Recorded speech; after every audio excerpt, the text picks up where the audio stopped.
Welcome aboard, everybody. TGIF. Welcome to the show. You are, of course, a part of the show. It is Heading Back to the Window with Scott and Scott. I am your host, Scott Steen, lead handicapper at winnersandwhiners.com. I'm your co-host, Scott Rochelle, senior handicapper over winnersandwhiners.com. And together we do this every single day, well, at least Monday through Friday, as we navigate the murky waters of sports betting, do our best to light your way as we all attempt to head back to the window. So it's good to be here. Scott, how did your Thursday go? Not too well. Happens, can't win them all, but ended up having a loss in my play of the day. It doesn't help when you lose a total by about 6 points and both teams shoot below 32% from three. So a lot of opportunities there. Unfortunately, not enough of them went in, but picked up a loss there. Then I had a really interesting parlay going on with Shai Gilgeous-Alexander, 25 plus points, and Oklahoma City money line. I think that was like plus 330, I think a little bit higher. And I had that parlayed with Jokic triple-double and Nuggets to win. And I believe that paid out at around 32-1. And I hit everything, except the Nuggets were up by so much that Jokic got benched the entire fourth quarter with 8 rebounds and 7 assists. Brutal. Not fun. Brutal. TL in the house says happy Friday. Right back at you, TL. JC Stone checking in. What's up, JC? We're going to do it to it. Scott, we went a split on my premium picks. I had VMI +1. They had a nice comeback that just couldn't hang on. Had a shot to tie it there with about 3 seconds left and missed the three-pointer. And they were getting buried in that game. Impressive for them for even making it close. Yep, had a nice comeback. Had better luck in the Eastern Illinois under. Eastern Illinois kids, in case you don't know, it's the new Ooey Pooey. 13-0 to the end of this year, Scott. It was a nice, easy win there over SIU Edwardsville. And my play of the day looked a little sketchy for a while. Had the Grizzlies to cover. A lot of people that thought that was a trappy looking line, and for about 3/4 it was. But the Grizzlies, nice second half comeback there, and got the winner. Shouting out to some of the folks in the comment section: Matthew Torrid, Brandon Kubas, Magellan Sports got crushed yesterday. Hey, brother, that's what today's for, man. It's a brand new day. Brandon asking about UFC picks. Scott, you and I were talking about that right before the show started, about how they'd been off for 3 weeks. You've been jonesing a little bit, but now you're now they're back, and I know you're going to do a UFC video here later this weekend, right? Yes, I should be making a UFC video tonight. I know people are hoping for the NFL breakdowns, which we ended up doing on the show yesterday for our NFL show, but when UFC is on, I'm going to talk about, so expect the UFC video later. I can tell it's UFC time again because there's words in the comment section that I don't understand what they are. He says, Brandon Kubas, I look at this, I see, love me some Chukagian and Chikagian, but close enough. And Chikadze, that's probably not right. Chikadze, of course. That's fine. Yeah, I love me some of those guys. Who doesn't? I haven't really gone through the entire card yet, but at first glance, I do like Chikagian by decision because most of her fights tend to go the distance, and she is very solid. The Chikadze fight's the main event. I find the decision tough because I really don't know what to expect from Cater. Last time he was out, Holloway basically took his head off, and the corner should have stopped the fight. The ref should have arguably stopped the fight, but he ended up getting hit by the all-time record in strikes. So I am curious if Cater's durability is going to be severely weakened by that fight moving forward. So I'm not sure what to think about the decision for that fight, but I do agree about Chikagian. I do think if she's going to win, it's by decision. Okay, cool story, bro. Save it for the video. Somebody asked, what do you want from me? Nobody asked. They just told you what they thought. I am responding to their thoughts. For your fucking opinion. You read it out loud, so you asked for it. You could have chose to ignore it. Zach Vaughn says another day of doubt from Reichel on his alumni. They get it done again. That's right. Works every time. I was all over your alumni. Even Davis didn't play well, and they still won. Davison at 25. I know Wall was very good. Bill McDonald checking in. He's on Davidson Monmouth, the Bulls, and the Grizzlies tonight. I like the Monmouth play. I was torn on that Davidson play. You like that, Scott? Davidson's on a pretty solid winning streak. They've been flying under the radar. I don't know if they're a sleeper team in the A10, but I feel like nobody's talking about them. They're a little bit too good to be a sleeper. You know what I mean? Yeah. Where most people are talking about VCU, and I feel like VCU's gotten a ton of recognition earlier this season, but Davidson right now is 3-0, 13-2.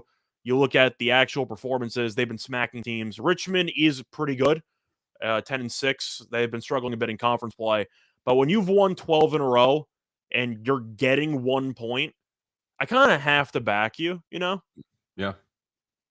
Yeah, I don't this Davidson team, man, They're good. they burned me the other night, but they're going to be they're a good solid team. It happens when you get a team that relies that much on shooting from distance.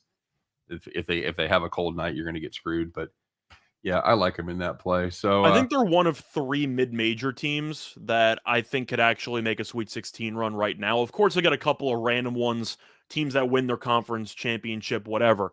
But I think Davidson's really good. I think San Francisco's really good. And Loyola Chicago, shocker, once again, really good. somebody was asking about sienna. My favorite color. Underrated crayon is sienna. That is true. I don't know, bud. That was brown, right? Sienna? Yeah, for the crayon. Yeah. Yeah. Pretty much. Let's go. I still remember my Crayolas. Let's go. You like Sarah? You like Sienna Kitchen 4.5 from Maris tonight? Uh, it's always tough in the MAC. Is that how you pronounce that? The MAC? Yeah, the Mac. Yeah, the Mac. but Sienna is the better team in this spot. The issue is, do you think they're going to look awful on the road? And you're going through the results here. They've won each of the last 3. They had 4 games canceled in a row because of COVID. They came back and they ended up winning against Fairfield by 7, which is a pretty solid win. Fairfield's not exactly an amazing team, but Fairfield is still 8-8, so that's a decent performance there. Marist is a team that is usually awful, but they blend in with the rest of the conference. But they're 7-7. They've kind of been alternating wins and losses for the last couple of weeks. I feel like I have to like the +4.5, don't I? Bad team at home, Scott. They've pretty much screwed the pooch against everybody except Bethune-Cookman. I feel like if you want to take a shot there with Sienna money line, I don't mind it. Of course, the line looks trappy, but when you're having a team that's won 3 in a row against a team that's been underwhelming at home, the 4.5 just seems like a gift. I'll take the 4.5. Yeah, JC Stone talked about that Colorado-Arizona game. Colorado looking really good for the cover. They actually went the tank there at the end. So, yep. Hey, let's take care of a little bit of house cleaning stuff again. Welcome to the show. Don't forget to like, smash that thumb, you guys. Get those likes up there. We appreciate it. Subscribe to the channel, of course. If you're downloading this in podcast form, which we're pretty much everywhere right now, name a podcast platform, we're on it. Of course, the bad news is we don't get a ton of views because it's only relevant there for about 3 hours because we put it up right after we're done, and of course the games kick off 3 hours later. So we don't get a ton of views. So any help there is fantastic. And of course, don't forget to listen to our burgeoning Whiners and Whiners Sports Betting Network. That's the WWSBN to you and me. Not just our show, but just parlays with Jim Williams and Chris King every day, 1:30 p.m. Eastern, 12:30 p.m. Central Time. And of course, I want you guys to remember we're doing our cool thing over there at Caesars. We do have our regular 1,001 free play set up. In addition, they're doing a special thing with the Empire State. It's called the Empire State Royal Welcome. You basically get $300 in bonus cash just signing up. Plus, they will match your first deposit up to $3,000 with the promo code Whiners New. Whiners New. And don't forget, that's an H in Whiners. It's not Whiners. That's somebody that drinks a shit ton of wine. It is Whiners. You could be both, but for this case, we're interested in the people that complain. You could be a whiny whiner. You could. Yeah. That's exactly right. You a wine fan, Scott? Every now and then. I can't say it's my favorite alcohol. It's not efficient enough for me. Let's put it that way. But it's okay. You know, a nice wine can go a long way, but I'm more of a vodka guy, if I'm being honest. It's your favorite alcohol free? Yes, it is. It's like the Rocket Mortgage commercials. Free. That's my favorite type of alcohol. Very nice. And of course, don't forget to like and subscribe today. If you don't, Reichel will never get his own place. Oh boy.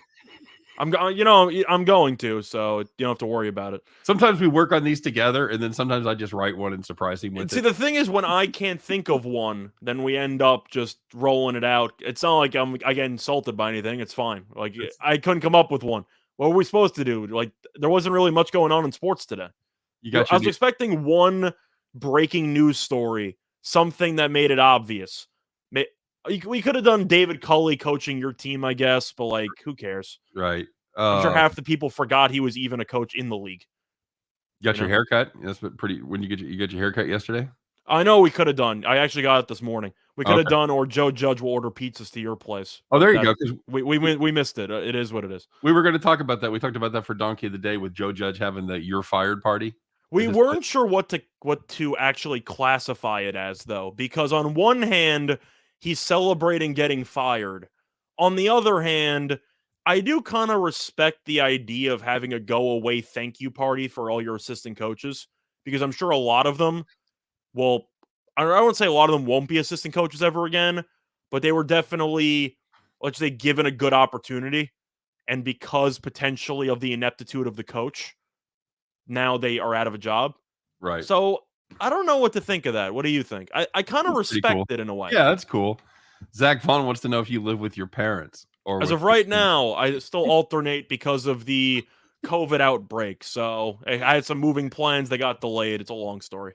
It's not that long of a story. It actually is. No, because I was actually in line to move to a place in Brooklyn. But then it ended up just not working out because of COVID and all. The best part is because Rochelle's parents are no longer together, so he splits weekends between his parents. Well, that's based on personal choice. So, I I don't have to, but I choose to. Do you think your parents are like, fuck, who's got him this week? I ain't taking him this weekend. Actually, No. That's the thing, is that since I'm an only child, I was actually never like a pain in the ass. Believe it or not, I was No. never a pain in the ass. The tennis stuff happened after, so the agreement was already in place. But no, overall, just switching off. That's why sometimes it looks like I'm in witness protection. It's because I have the backdrop in one, I don't have it in the other. So there you go. The shed. You got your shed at The at your shed, dad's yeah. place. But the shed picks are apparently undefeated, so you can't disrespect the shed. All right, buddy. Let's get her rolling here. Let's find out who was in a bad spot yesterday. Not just living with your parents, but let's find out who was in that spot you don't want to be in. It's that time where you got a winner. You got a winner. Oh shit, I don't got a winner. You know who you are. You had to pick up the phone and dial 911. It's time to call the cops. All right. Let's find out who got ripped off yesterday, shall we? We're going to start in the NCAA as Chicago State and UT Rio Grande. We're going at it. If you had the over 148.5, my God, you're in great shape. They're up all the way through. They're right on schedule. 147 with 2:04 left. Time to go to the fridge, start rummaging through there, start making your sandwich, and just check out and make sure this game goes over. I just need to go to the basket. Fuck, Hit a that's layup. Jesus. Do something. Turn over there where you could foul. No. Oh, Scott. It ended 148. They put up 1 point in 2 minutes and 4 seconds. 1 point. And it wasn't one of those nice even numbers. It wasn't 74-74. You got El Fucko'd there. Time to call the cops. And looking at another college basketball game, if you had UNC Asheville plus 5.5 against Winthrop, you trailed by 2 with 16 seconds left with the ball, and you're hoping for one thing: don't go to overtime. Well, UNC Asheville made a shot, and it went to overtime. And the overtime is usually not the fan of the underdog better, and they lost by 6. Even at 5.5, you think you got a puncher's chance there in overtime. But yeah, didn't get it. Lose there by a half point. Finally staying in the NCAA. If you had Idaho and Weber State under 57.5, they had 16 points in the final 2:01. Scramble time! Yeah, game landed 158. You go over by a half. Oh, not good, Scott. Not good at all. Well, there was some good news out there. There were the people that were right where you want to be. You know who you are because you're out there lording your victory over all your friends and neighbors. It's time to find out who was sitting in the rocking chair. So, first one was in hockey. If you had the Blue Jackets on the money line at plus 240 against the Hurricanes, you led 1-0 after 1, you led 2-0 after 2, and they won 6-0. So, you had a plus 240 underdog, and they won by 6 goals. That's pretty easy. Hey, if you had the Thunder against your Nets, Scott, plus 5.5. Thunder. I had the Thunder. I had the Thunder. Good play there. Nets, somebody pointed it out yesterday, dreadful at home against the number. Terrible. Didn't change last night, Scott. Thunder led by 17 at the half. They ended up winning by 21. 21. If you had the Thunder plus 5.5, you had the Thunder on the money line. If you had Thunder shirts to keep your dog happy, any of that shit, that all cash last night. Congratulations, you were in the rocking chair. Well, I speculated since the Nets blew out the Bulls, they would probably not play Durant. We know Kyrie couldn't play. So Harden by himself this year has been awful. So when you're expecting him to put up Houston Rockets type of 40, 15, and 10 games, Nope. That haven't happened this year. Nope. They've lost a bunch of games when Durant has not played. But anyway, if you had the Bucks -1 against the Warriors, they led by 39 at the half, which is really just something. And props to the Warriors bench unit. They cut it to 19 to end the game. But the Bucks won by a lot more than just 1 point. Too early to start asking what's wrong with the Warriors? Draymond didn't play. Didn't help. They were going to get killed anyway, but So defensively, that was the main issue. The issue that I had with Golden State, I still think that they're going to end up making a deep run in the playoffs, potentially win the title.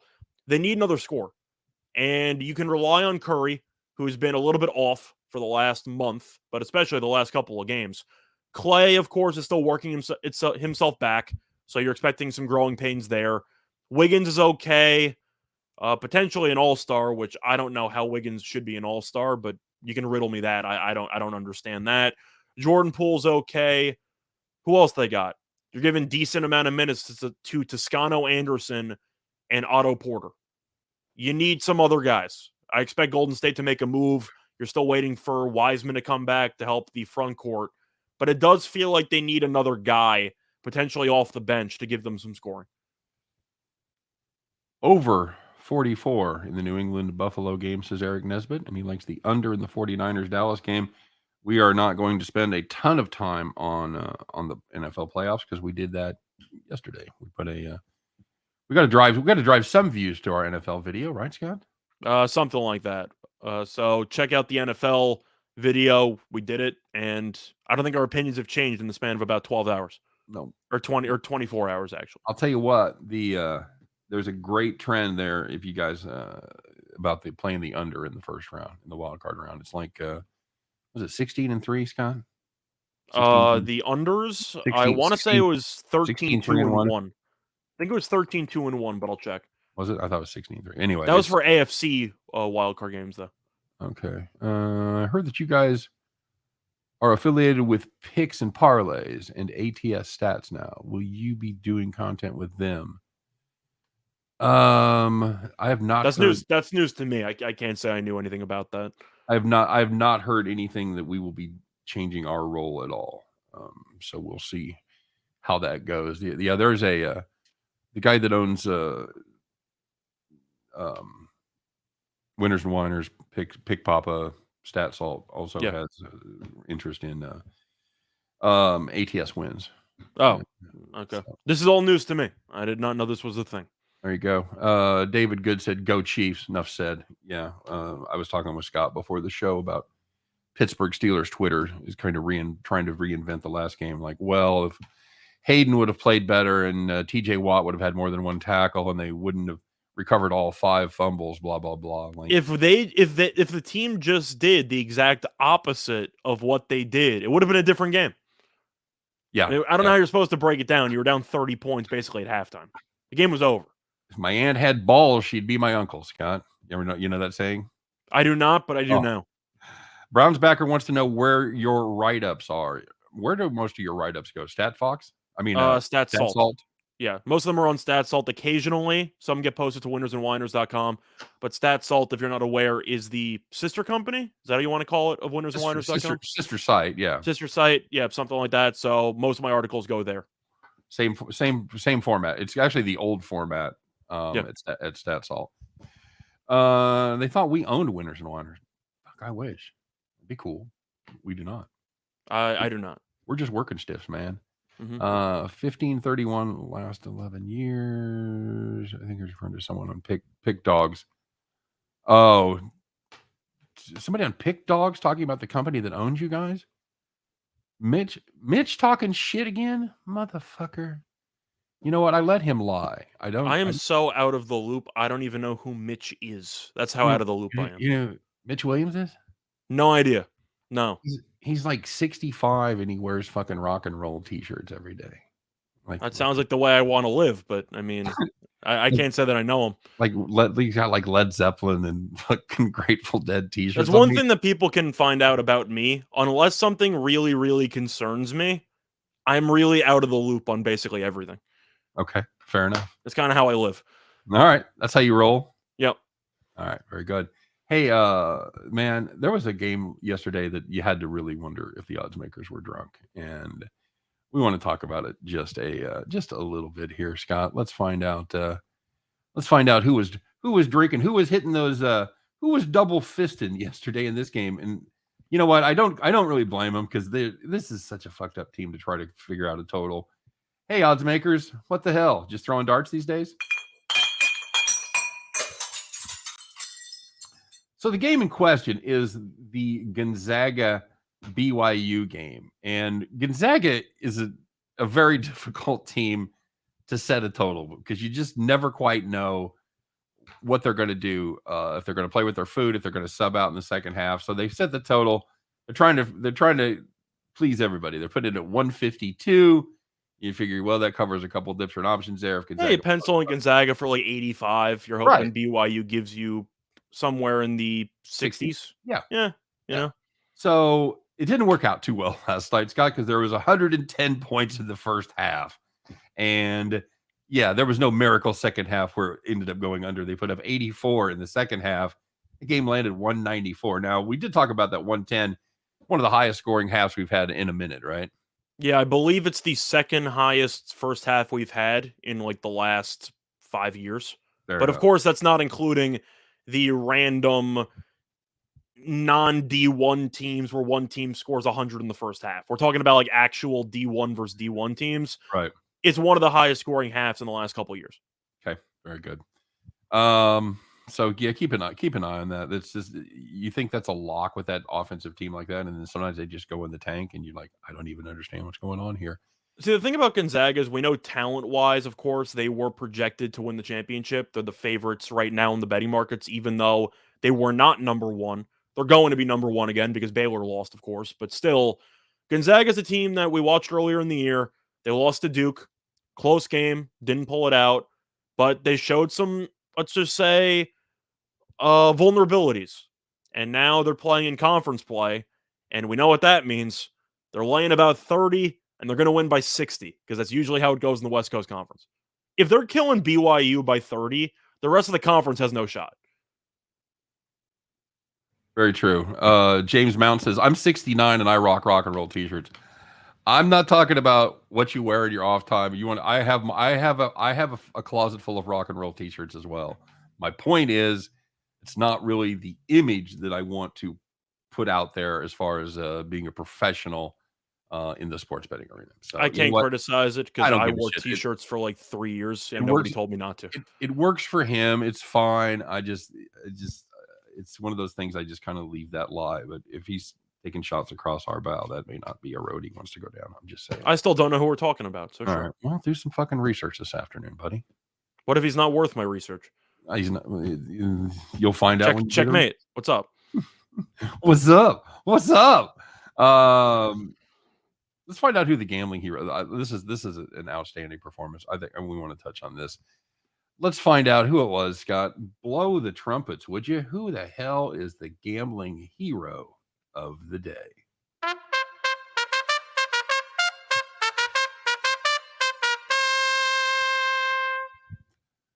Sir, who is it? So we're going to look at hockey, and if you had the New York Rangers yesterday, -1.5, or on the puck line, as the kids like to say, at +180, you definitely should give a shout out to goalie Igor Shostegen, who saved all 37 shots as the Rangers beat the Sharks 3-0. He had an empty net goal late, so it was 2-0 pretty much throughout the entire game. But when you have a goalie who pitches a 37 save shutout to help you cash a plus 180 ticket, definitely a gambling hero. Igor's got some bruises on his body today, I'm guessing. He's a hell of a goalie, I'll tell you that much. Guy can play. Great job. Great job by the Rangers. Plus 180. Cash those tickets. That's what I'm talking about. Do you guys ever bet on current events other than elections? Curious to hear your opinions. Scott has some money on Greenland to be the first country visited by aliens, right? Yes, I do have a small sniff of that. Yeah. I'm not gonna lie. Yes, I know you don't, but I do. No. I have had some of my biggest gambling successes betting on current event contests. You said other than elections, so that's why I really jumped into the pool by betting on American Idol. Okay. And I don't even remember what site it was, but it was on a 100-point must system. In other words, it was like a stock, and your stock either went to 100 or it went to 0. So it fluctuated each week on where you got it. So I got Elliot Yamin, who ended up finishing, I think, 4th, and I got like him for pennies on the dollar and sold him for about 40. And it was the year that Soul Patrol won. The guy with the prematurely gray hair beat Catherine McPhee, and I held him all the way through. I had him like at 35, and it went to 100, and I had a shit ton of stock in him. So, yes, I always look at current event stuff. I've always got sniffs and shit going on with TV shows and Oscars, because I had a cup of coffee in the entertainment business as far as TV. You know how the people think. I've kind of got I do have a little bit of a leg up there. I do know how a lot of them vote and how they think and what they're looking for. So yeah, it's a lot of fun. Hillary to run. It's a lock. I've seen those stories. You mean a marathon? No. I can just say, as a fucking human being in America, there's very little I want to see less than one of the rematches from the past 2 elections. I don't want to see Donald Trump running against Hillary. I don't want to see Donald Trump running against Joe Biden. My God, is there nobody in this fucking country who is under 60 years old that is a competent human being to hold public office? When you have hearings in the Senate, and I'm talking about fucking both sides. There's no one side that has a fucking monopoly on stupidity, but when you've got to explain to these senators that are 70, 80 years old how the fucking internet works and how ad revenue is generated. So you weren't a fan of Hillary Clinton's Pokemon Go to the Polls line? Oh, fuck. 8 years ago. It's an all-timer. That's an all-timer. Somebody who spent a couple years writing speeches for a politician, some of that shit and the statements they put out just makes me fucking cringe. Dude. I got a better question. What haven't you done? What you wrote haven't speeches for politicians? You're doing like comedy show. What the hell haven't you done? I was in a band for a year. I fronted a band for about a year. You know Meat. You've been touring around. I didn't tour with Meat. I did work with him. I worked with him one gig in Johnstown, Pennsylvania. You got to write a book or something. Just a bunch of potpourri, a bunch of random stuff. Random shit. I know, dude. I know. But through it all, Scott, I've always been a sports bettor. No matter what I was doing, I was always betting on sports. So, I don't know I haven't actually looked. I've seen the headlines. I haven't read any of the stories about Hillary running again. It feels like they're just trying to generate shit. I don't know how serious she would be. I cringe for my country when I saw according to betting odds, Trump's the favorite again. But once again, I'm sure that he's only listed as the favorite right now because the Democrats have no idea who they're actually going to be using. No, and Biden is having a horrible time in office between not being able to get what he wants his agenda through and being the normal, in party or external party fighting with the other party. All I know is that when I look at the type of odds that are so far ahead of the next election, I treat it like it's the playoffs in, for example, let's just say baseball, where one team is already in the World Series and the other 2 teams are still fighting it out. And the one team that's in it has significantly lower odds than the other team because that they've already gotten that far. That's kind of like how I feel about the current odds because Trump, I'm assuming, will be the nominee if he wants it. So that's why his odds are so low. And the Democrats have no idea what the hell they're doing. So that's why Trump is currently the favorite, at least in my eyes. Yeah, that's about right. I want to know. I want to know what these fuckers are drinking because don't any of these people ever die? I mean, and I'm not wishing death on anybody. I'm saying there's a whole shit ton of politicians that are 70, upper 70s, 80s. God damn. Somebody keel over. Trump's going to be 78 if he runs. Biden will be 82. No. I think No. that's the worst part is when they try to give personal anecdotes in their speeches. And it's like, yeah, when I was this, in when, 1945? Yeah, exactly. Brad Hunt said, I had Gary Hart's speechwriter as a tutor in college, and he said they all lie like motherfuckers. That's how they got the job. Dude, I used to, it's phenomenal. It's, however bad you think it is, it's way worse. However dysfunctional you think Congress and the government is, it's 10 times worse than you think it is. And I'm not going into a full conspiracy, but when it comes to politicians and politics in general, I don't trust anybody. And these, dude, Magellan Sports, great fucking point. Said, and these politicians pass crypto policy. They think crypto is the place where someone's buried. Yes, absolutely. Absolutely. Can you imagine fucking, like Janet Yellen, the head of the Fed, trying to fucking work with crypto and explain it to fucking Chuck Grassley and Joe Biden? For God's sakes. Okay. All right. Let's get back on it here, guys.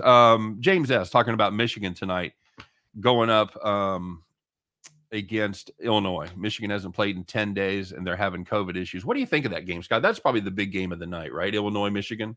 Well, it's definitely the big game in college because the college card, in case you haven't noticed, is kind of awful. So it's a little Friday nighty. A little light, but looking at the actual matchup itself, there's really no reason to like Michigan, just based on the fact that this team has underwhelmed all season long. Preseason top 10. Now they're barely above 500. They had the COVID issues. They're on the road. They've been awful on the road. And yet the question I have for you, money's coming on Illinois. They're up from 8 to 9.5. Yep. At what point do you feel a little bit squeamish? Because we know Michigan has more talent than their record indicates, but there are a lot of factors which seems to make Michigan an unplayable option tonight. Yeah, well, I think there's number one, you've got the big question, and they touched on it in the comment section. You've got them on a 9-day layoff. So what is that team going to look like from a conditioning standpoint? Number one, it can't look worse than they did before the layoff. I'll tell you that much. Right. I mean, those were two bad losses to Rutgers and Central Florida. That's especially the Central Florida one. Holy shit. Somebody talking about term limits. Yeah. Problem with term limits, obviously the people that fucking pass term limits are the people that would be affected. Yes, I'm wholeheartedly 100% fucking term limits. Term limits on everything. I don't necessarily think the Supreme Court should fucking be there for life and have people in their 80s and 90s making decisions like that. I'd say on everything except our jobs because, I don't like being replaced. No, we don't need to get term limit out. But yeah, politicians, we have term limits in Missouri for our representatives and governor. Works fucking great. It's I'm fine. waiting for electoral college odds. I can bet them now if I want to. It's just free money. That's right. We'll definitely talk about the elections as it gets closer because, well, for starters, unless something changes dramatically, 2022 is going to be a bloodbath for the Democrats. So everything. We also won everything from our election show that we ended up doing. I don't think we lost a single thing. Nope. Kofi Coburn will end up eating the Michigan Center. That's the thing because it's him versus Dickinson. I mean, that's really the matchup you got to talk about, right? And that's the thing. The problem with Michigan is, well, there's a couple of problems. Number one, Dickinson ain't getting much help. The kid they brought in from Coastal Carolina to play the point, that ain't working out. And but you have to look at it. It's like when you come up with the team with one really good player. Your first question should be who's going to guard him. Well, in the case of Illinois, obviously it'll be Kofi Coburn, and that's going to be he's going to have his hands full because Coburn's a grown man. That shit's for real. So for me, it's Illinois or pass. You? First half is good too. Yeah, first half I agree with, especially with the actual layoff. So you expect Michigan to come out flat.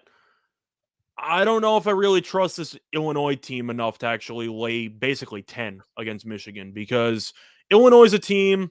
Maybe it's Brad Underwood. I think he's an okay coach. But last year's team, for example, was way too talented to lose in the second round of the tournament. Right. I don't think he's a very good coach. I'm not sure how good Juwan Howard is. So there's a lot of questions going on. You know what? I'll be a little bit different. No, I actually can't do it. Give me Illinois. Okay. I wanted to make a case. I can't do it. Just give me Illinois. Bronco Devil says term limits on those haircuts. What the fuck? Who the? I just got one, so I just got a brand new term. We're having a nice Friday fucking show here, and then he just jumps in and blows shit up. What the fuck? Bronco, is it term limits or perm limits? Thank you. Good Thank night. you. Yeah. I see you haven't shaved for like 3 hours too, so that's good. Mm-hmm. My kid would kill for that kind of growth. I think he just wants to fucking. It doesn't even grow in that smooth though. It just stops like over here. I get nothing. So. Wisconsin. Oh, see, Wisconsin surprisingly is the class of the Big Ten. I would argue Illinois is the class of the Big Ten right now. You can make a case for Wisconsin though. I don't hate. You can make a case for Purdue, but Wisconsin beat Purdue at Purdue, so I can't really make a case for them in this case. Oh boy, Wisconsin has been really good. I mean, there's no way to deny that. Michigan State has won a bunch of games in a row as well. I do kind of want to see how Michigan State fares in the rest of the Big Ten. We know the Big Ten has a bunch of quality teams. In the tournament, not so much. A lot of them usually struggle around the Sweet 16 time, but they have a lot of teams that could make a potential Elite Eight Final Four run. Yep, agreed. JC Stone said they've spent all their time trying to get reelected. You have no idea, dude. I would categorize it as 80 to 85% of their time fundraising and contacting donors, and 15% legislating. That's about how. That's the reality. That's the dirty little secret that people don't know. Scott, anything else on the card tonight? I know we talked college. You talked about the NBA. Anything on the college or the NBA card, or you got any hockey plays? What do we got? I told you before the show, my son finally hit his Islanders under parlay last night that he's been swinging at every fucking game, I think, this season. Islanders though 3-0-1. Yeah, I don't know. 3-0-1. Last 4. Starting to play some hockey. Any value on the Ducks at plus 145 there going up against the Wild? Yeah, I think there is. Of course, Minnesota, we know, is a very solid home team. I'm not going to pretend that they're not. They're actually insane at home. They're 11-4 straight up. Right. Anaheim is about 500 on the road. Actually, no, they're worse, including the overtime losses. They're 7-10. But the way I see it is anytime you have Gibson and net, you got a shot to win at plus money, because there is a chance that Gibson just stands on his head and has a great game. Talbot has been okay this season. He's been pretty good. Kakanen's been pretty good as well.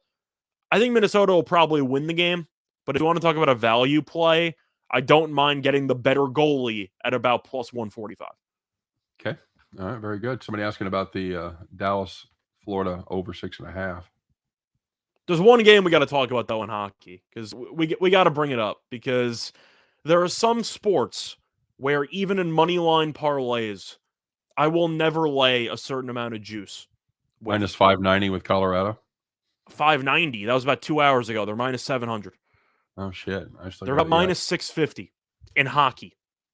The Avalanche are minus 650. Now they're playing Arizona. So of course, puck line at minus 350 or something. They're not playing an actual opponent. They're playing the Coyotes. But on principle, don't you have to play the Coyotes plus 1.5, plus 2.5? Something. Yeah. I can't play Colorado minus 700. That's crazy. No way. It's like playing a fucking baseball team at minus 400 or something.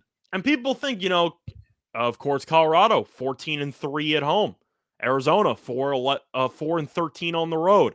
That is true, but we know in hockey, all it takes is one really good performance by either a goalie. Or in baseball, a starting pitcher. Yep. And suddenly, you got a real shot to win the game.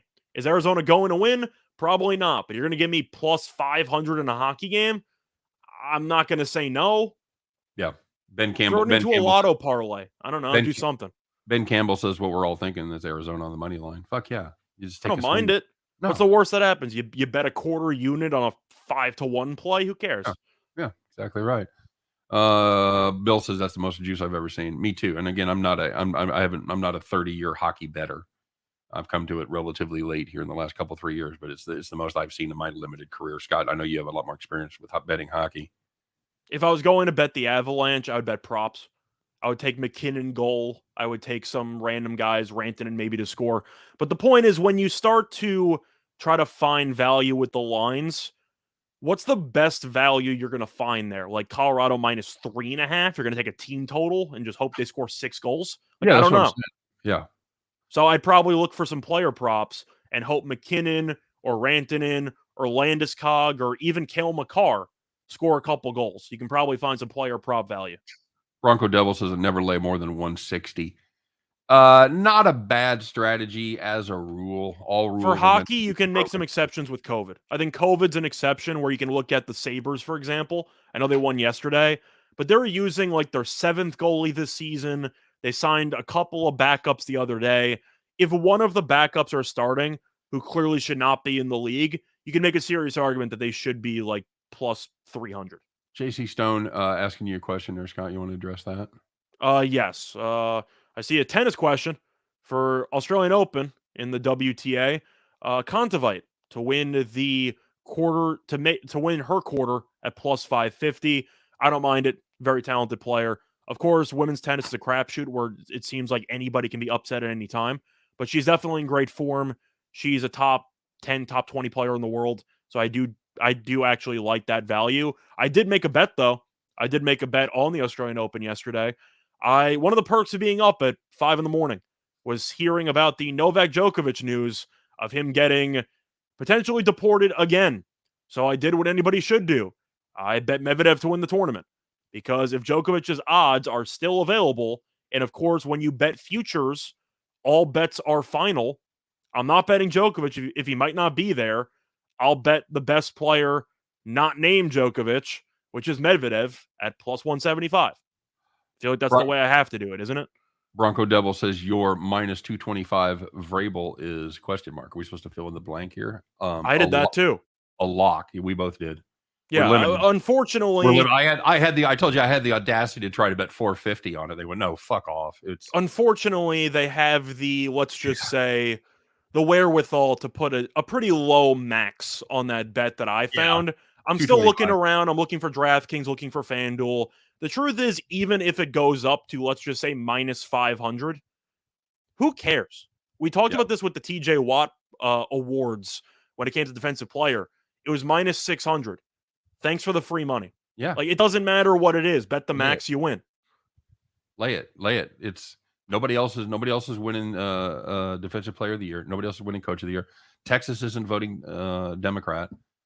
California's not voting Republican. Right. Minus 3,000. You know what that means? It means bet $30,000. You're going to win. Yeah. That's all that means. Do it. Yeah, everybody talking about the juice. I mean, we'll talk about that as the baseball season approaches, about how much juice.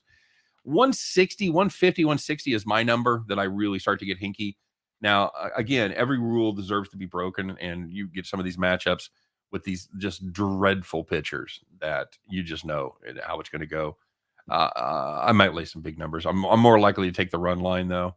Yeah, the Orioles are throwing out Matt Harvey for the first 3 months of the season. Like, there are a couple of exceptions where you can lay some decent numbers, but in hockey, all it takes is one really bad bounce, couple power plays here and there. There's just way too many variables for me to lay 700 with a hockey team. I just can't do it. Did you read the Edelman story about putting $100,000 on the? See, Patriots I don't think it's a story because if you look at the tweet, he gives a shout out to WinBet. He's obviously sponsored.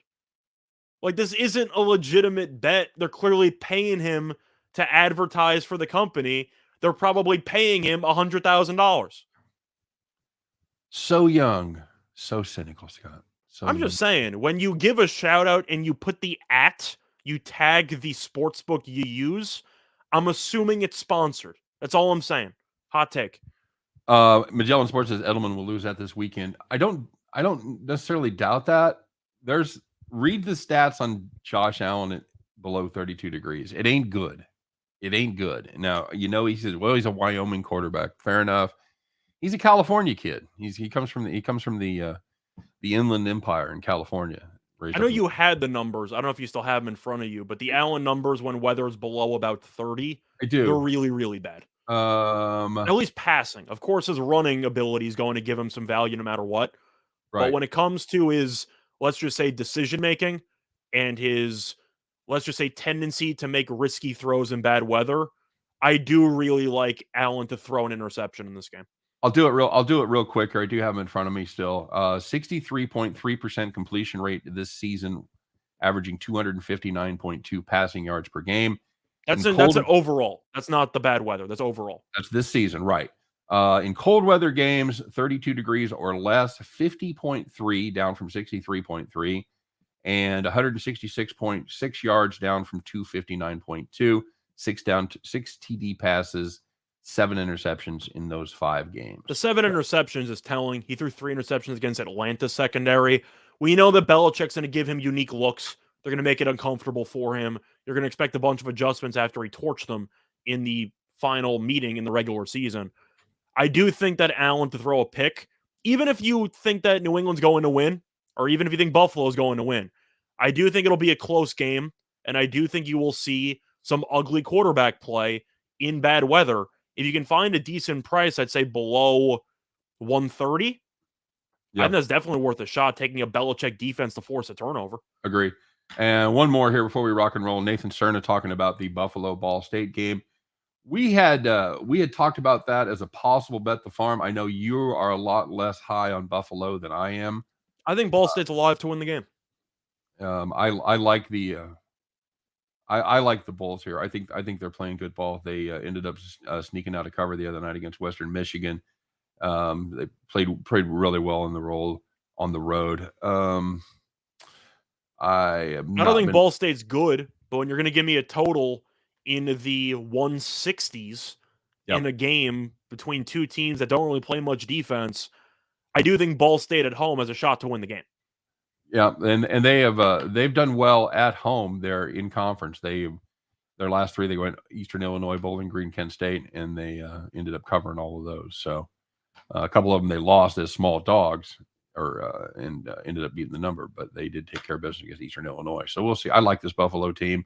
I'll know a lot more about them after tonight's game. For me, it's Buffalo or pass, and I think you're the other way, right? By the way, people asking about the sample size on your Allen stats, those were 3 bad weather games this season? Or was it 4? It was 5 bad weather games? Okay. Yeah, I agree. So it's only this season, but he has not done well in that environment. And let's face facts, guys. As if you're into statistics and if you've had statistics class, and everything we do as handicappers is a statistically based on probability. We just try to find value. It's a statistically insignificant sample size. Yeah. They talk about baseball stats. You need like 2 years of fucking hits of at bats to really make a judgment about somebody. So, all right, Scott, let's do it to it here as we wrap up the show for this week, and let's see if we can wrap it up on a winning note, my friend. I know it's time. It's Friday. Got a big weekend, NFL, probably my favorite NFL weekend of the year coming up. I'm excited about that. But before we do it, we got a little change of wardrobe, Scott. We need everybody put on those overalls, grab your straw hat, put that corn cob pipe. We're jamming that motherfucker right in there. Climb up on your John Deere, fire that green monster up, kids, because once again, it is time to do what? Time to bet the farm.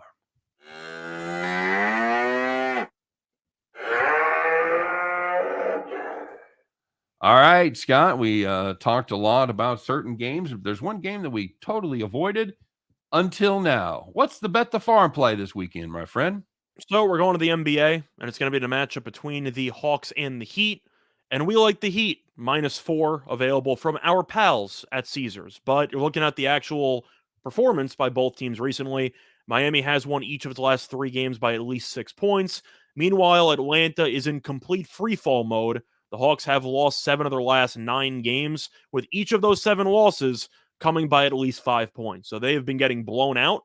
And you're looking at Miami defensively, significantly better than Atlanta. Miami ranks 6th in defensive efficiency. Atlanta ranks 28th. These teams actually played against each other in Atlanta 2 days ago, and Miami won by 24. Plus, Jimmy Butler has been out for the last couple of games. There are some rumors he might be back in this game. So Miami might be even healthier. Atlanta's in free fall mode. Capella's also going to be out. Give us the Heat at home. Really good home team, -4. Yep. And I had this as a premium the other day. And one of the things I liked about it the best was the fact that the Capella's out. So the one advantage they might have, since Miami's missing Adebayo, they're not able to execute on it because they're missing their big man in the middle as well. So there you go. That's going to do it for Bet the Farm. That's going to do it for this week, guys. It's a weird weekend, Scott. You and I have no videos to do on Saturday. We're usually doing our NFL stuff on Saturday. No more college football. It's weird. We're gonna just have time to watch the football game, so that'll be fun. Make some plays there. So yeah, hopefully you'll have some fun. Hopefully everybody out there will have some fun. As always, guys, thanks very much for checking us out. We do appreciate it. Good luck on all of your plays this weekend. Hope every one of those tickets in your pocket turns into cash money when you head back to the window. You guys have a great day. Don't forget to come back and see us do it every day, 3 p.m. Eastern, 2 p.m. Central, as we do our best to help you head back to the window. Take care, everybody.